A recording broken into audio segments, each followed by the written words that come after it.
Welcome to ChefD TV, a show about passion and all the great food that surrounds you.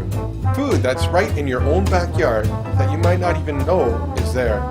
Come, join me on a great culinary adventure. Today we go to the Owen Market to discover taste, color, texture, and to talk about a dying breed. So we're here with Mayor Ruth Level-Stanners. Did I get that right? You did. Yes. Mayor of Owen Sound. Mayor, tell me a little bit about Owen Sound. It's a fabulous place to live. There's a huge cultural component. There's a huge sports component. There is never a day that there isn't something to do. Why do you come to the Owen Sound Market? Well, I come for the food, basically, and we come every Saturday. We have a routine. We get our eggs, we get our chicken, we get our fish, we get our vegetables, and yeah, it's part of our life, and that's where we do a huge amount of our shopping. Hey Tommy, thanks for inviting us back to the market. It's an absolute fantastic day, Saturday before Thanksgiving. It doesn't get much better than this. The sun is actually coming out, and we haven't seen that for almost a week. No, this is great. No, thanks for coming, guys. This is Thanksgiving and Easter, the two biggest market weekends. It's a big foodie weekend. People are home and they're buying lots of food. It's a time to come to a market. How did you get involved with the Owen Sound Market? I was hired because of my fashion sense. And, no, I used to have a pasta booth. I sold fresh pasta and Italian snacks. And I now do this. This is my 10th year here. We're just really fortunate. We're an established market. There's been a market in Owen Sound for 150 years. It's been here since 1936. We do have a 75% rule. You have to make or grow, and that's to keep the local stuff. However, because we're year-round, we have what's called a non-traditional vendors for, which like our bookseller. What we have done is implemented, if you look around later, you may see some of the tags say local people, local product. Exactly. And that was to help with the customers, that if you see that tag, that is a local person and a local product. Only at the Owen Sound Market can you get sweet beets like this, produced by Lockhart Nursery, Chatsworth, Ontario.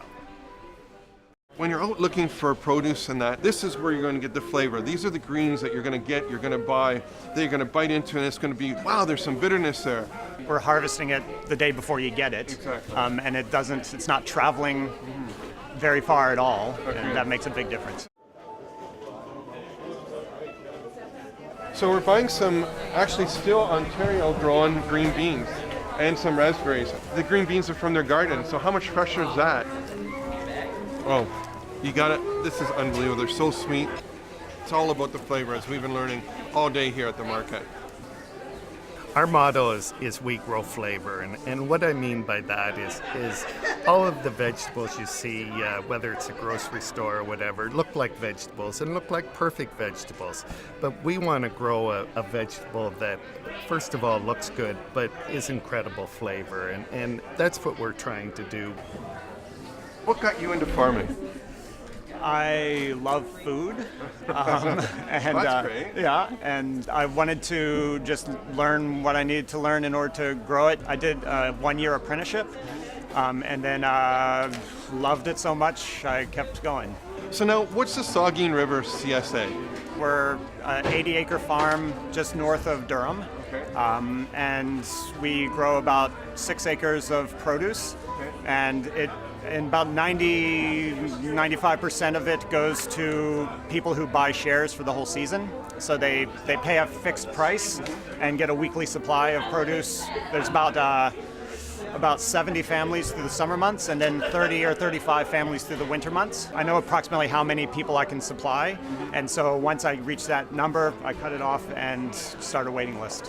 One of the things that is so big in our industry now, and grocery stores, I just finished reading all about grocery stores, is how they're going back to that so-called local produce, and that 100-mile diet. Part of my fear is everybody talks about eating local, doing stuff. That's fabulous. But unless we create an infrastructure in which farming is viable, so that I'm 25, come out of Guelph with an agricultural thing, and I think, I want to own a farm. If the capital cost to get in that and my returns aren't enough to actually see some kind of light at the end of the tunnel, then why would I do it? I mean, if you look around at the produce, every one of them, without exception here, has worked off the farm. Agreed. So in essence, they're subsidizing our food. It's a challenge at the market to really express what the true cost is of the produce, because each year is different, and what it actually costs to grow is different each year, but there's sort of this, quote, market value of product, which doesn't actually reflect the true costs.